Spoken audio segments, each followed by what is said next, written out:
మీ personal interviews మరియు వ్యాపార ప్రకటనల కొరకు ఈ నెంబర్ని సంప్రదించండి.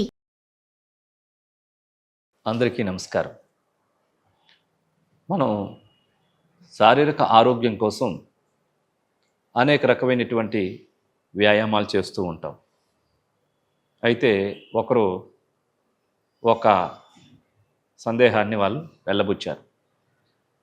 జిమ్ చేస్తే ఎలా ఉంటుందండి, యోగా చేస్తే ఎలా ఉంటుంది, ఈ రెండింటి ఫలితాలు ఏ విధంగా ఉంటాయి, దాని గురించి ఒకసారి చెప్పగలరు అని. జిమ్ చేయడం కూడా మంచిదే, ఎందుకంటే ఏది చేయకుండా ఉండడం కూడా ఏదో ఒకటి చేయడం బెటర్. కాబట్టి జిమ్ చేస్తే కండరాల యొక్క సామర్థ్యం పెరుగుతుంది. పర్టికులర్ ఐటమ్స్ చేయడం ద్వారా పర్టికులర్ కండరాలు బాగా బిల్డ్ అవుతూ ఉంటాయి. ఉదాహరణకి ఒక బైసప్స్ చేయాలంటే వాళ్ళు డంబల్స్ ఏ విధంగా చేయాలా, ఇందులో డిఫరెంట్ వేరియేషన్స్ అవన్నీ కూడా ఉంటాయి. తద్వారా ఆ పర్టికులర్ మజిల్ బాగా డెవలప్ అవుతూ ఉంటుంది.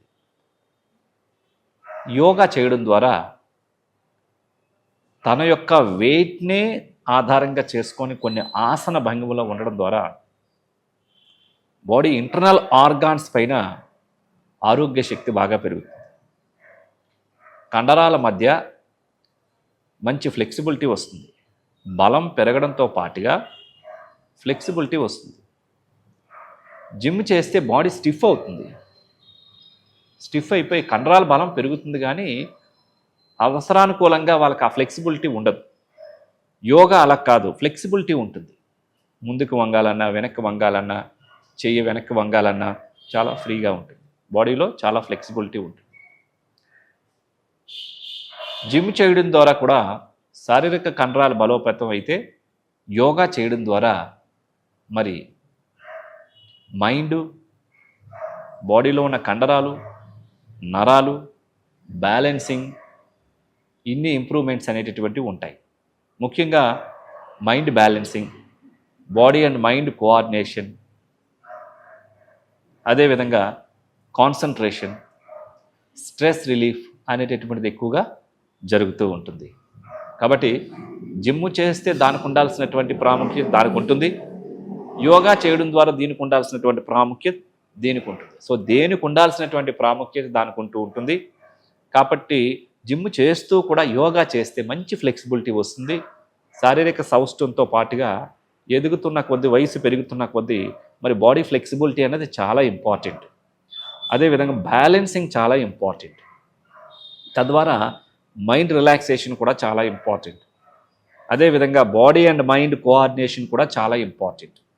కాబట్టి ఒక పూట జిమ్ చేసుకుంటూ ఒక పూట యోగాసనాలు చేసుకుంటూ ఉండొచ్చు. జిమ్ చేసిన వాళ్ళు యోగా చేయకూడదని అట్లా ఏమీ లేదు.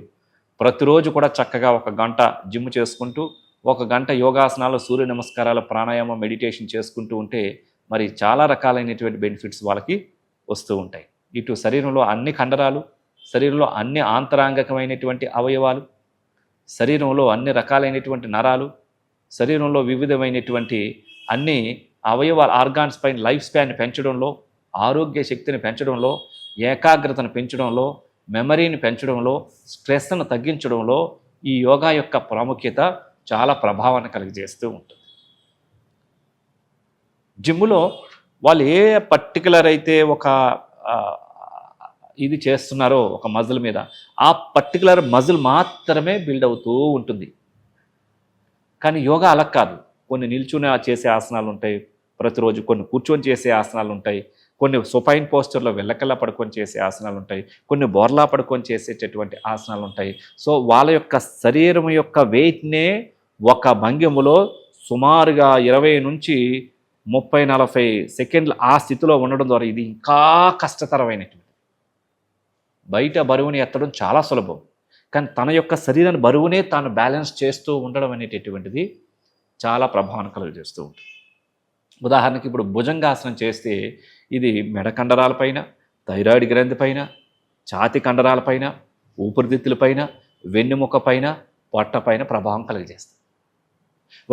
ఒక శశాంకాసనం వేస్తే తొడల కండరాలపైన, కాళ్ళ యొక్క పిక్కలపైన, చీలమండలపైన, వెన్నెముక పైన, మరి పొట్ట కండరాలపైన, ప్యాంక్రియాస్ పైన, జీర్ణాశయం పైన ఒక ఆసనం ఇన్నింటి మీద ఎటేటేం ప్రభావం కలిగజేస్తూ ఉంటుంది. అలాగే ఉష్ట్రాసనం చేస్తే ఇది థైరాయిడ్ గ్రంథి పైన, మెడ యొక్క నెక్ కండరాలపైన, వెన్ను కండరాలపైన ఇవి పూర్తి ప్రభావం కలుగజేస్తాయి. అంటే ఒక ఆసనం ఎన్ని రకాలుగా ప్రభావం కలుగజేస్తూ ఉంటుందన్నమాట. కాబట్టి దేనికి ఉండాల్సినటువంటి దాని ప్రాముఖ్యత ఉంటుంది.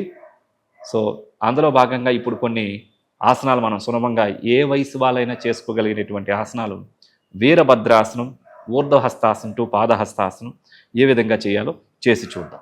ఊర్ధ్వహస్తాసనం టు పాదహస్తాసనం. ఇది ముందుగా స్టాండింగ్ పొజిషన్లో నిల్చొని నమస్కార స్థితిలో ఉన్న తర్వాత మీరు ముందుగా ఊర్ధ్వహస్తాసనం శ్వాసను తీసుకుంటూ హ్యాండ్స్ వెనక్కి రైట్ చేస్తూ వెనక్కి వంగి మళ్ళీ శ్వాసను విడిచిపెడుతూ ముందుకు వంగాలి. పాదాలను తాకి మరలా శ్వాసను తీసుకుంటూ వెనక్కి రావాలి.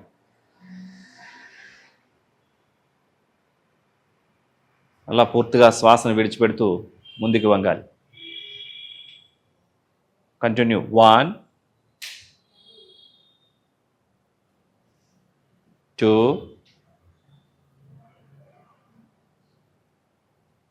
3 4 5 రిలాక్స్. నమస్కార స్థితి. ఈ విధంగా 10 నుంచి 20 సార్లు చేయవచ్చు. అదేవిధంగా వీరభద్రాసనం. 2 కాళ్ళని ఒక 2 feet డిస్టెన్స్లో ఉంచుకోవాలి. ఇప్పుడు కుడి కాలు యొక్క పాదాన్ని కుడివైపుకి తిప్పి కుడి యొక్క మోకాలను బెండ్ చేసి ఇప్పుడు 2 చేతులను పైకి లేపి 2 అరచేతులను తాకించి నమస్కార స్థితిలో ఉంచి ఎడమకాలు స్ట్రైట్గా ఉంటుంది, బ్యాలెన్సింగ్లో ఉండాలి. ఈ ఆసనం యవ్వన శక్తి పెంచడంలో, స్ట్రెస్ను తొలగించడంలో, బాడీకి బ్యాలెన్సింగ్ పెంచడంలో చాలా బాగా ఉపయోగపడుతూ ఉంటుంది. ఇప్పుడు హ్యాండ్స్ రిలీజ్ చేసి కుడి మోకాలను రిలీజ్ చేసి అదేవిధంగా లెఫ్ట్ సైడ్ కూడా చేయాలి. ఎడమ మోకాలను బెండ్ చేసి బ్యాలెన్స్ చూసుకుంటూ 2 చేతులు పైకి లేపి ఆసన స్థితిలో స్థిరంగా ఉండాలి. ఇప్పుడు హ్యాండ్స్ రిలీజ్ చేసి ఎడమ మోకాలను రిలీజ్ చేయాలి. చూసారు కదండి, ఈ ఒక్కొక్క ఆసనం బాడీలో ఇంటర్నల్ ఆర్గాన్స్ పైన చాలామందికి ప్రభావం కలుగజేస్తాయి. అయితే చాలామంది అనుకుంటుండొచ్చు, వీటిని కొద్ది లేదండి మేము వామప్లో చేస్తూ ఉంటామండి అనుకుంటుండొచ్చు. వామప్లో ఆ స్థితిలో ఉండరు. కానీ ఆసన పొజిషన్ అంటే ఏంటంటే ఆ స్థితిలో ఇంకా ఎక్కువసేపు ఉండగలడం. చేసి చూపించడానికి తక్కువ టైం మాత్రమే ఉంచాం. అలా కాకుండా దాంట్లో ఒక 60 seconds అట్లా 1 minute పైన ఇంకా అలా ఉండడం ద్వారా ఏమవుతుందంటే, ఇప్పుడు ఉదాహరణకి ఇప్పుడు మనం చేసినటువంటి వీరభద్ర ఆసనంలో తొడ కండరాల దగ్గర నుంచి వెన్ను భాగం పైన, మెడ కండరాల పైన, థైరాయిడ్ గ్రంథి పైన, ఛాతి కండరాల పైన, పొట్ట కండరాల పైన స్ట్రెచ్చింగ్ ఉంటుంది ఈ ఆసనం వల్ల. ఈ భాగాలన్నింటినీ కూడా స్ట్రెచ్చింగ్ చేసి ఎనర్జైజింగ్ చేయడంలో ఈ ఆసనం చాలా బాగా ఉపయోగపడుతూ ఉంటుంది. అదేవిధంగా ఊర్ధ్వహస్తాసనం టు పాదహస్తాసనం.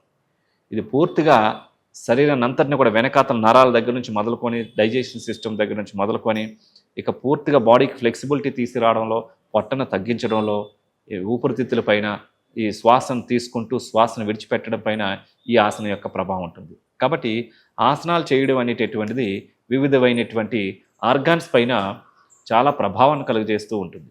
వాటి యొక్క ఆరోగ్య స్థాయిలను పెంచి ఎక్కువ కాలం అవి ఆరోగ్యంగా పనిచేయడానికి ఉపయోగపడేటటువంటి ఇంటర్నల్ ఆర్గాన్స్ పైన, మైండ్ పైన యోగాసనాల యొక్క ప్రభావం చాలా ఎక్కువగా ఉంటుందని చెప్పవచ్చు.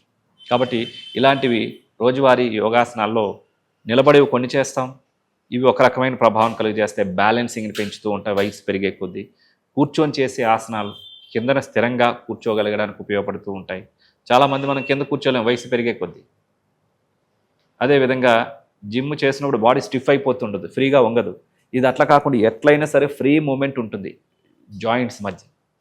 అదే కదా సుపైన్ పోస్చర్లో కొన్ని చేస్తాం, ప్రోన్ పోస్చర్లో కొన్ని చేస్తాం. అంటే శరీరాన్ని ఈ 4 భంగిమల్లోనే కూడా పూర్తిగా ఫ్లెక్సిబిలిటీని తీసుకురావడానికి ఈ 4 రకాలైన ఆసనాలు ప్రతిరోజు చేస్తే మనకి ఎంత వయసు వచ్చినప్పటికీ కూడా బాడీలో ఫ్లెక్సిబిలిటీ ఉంటుంది.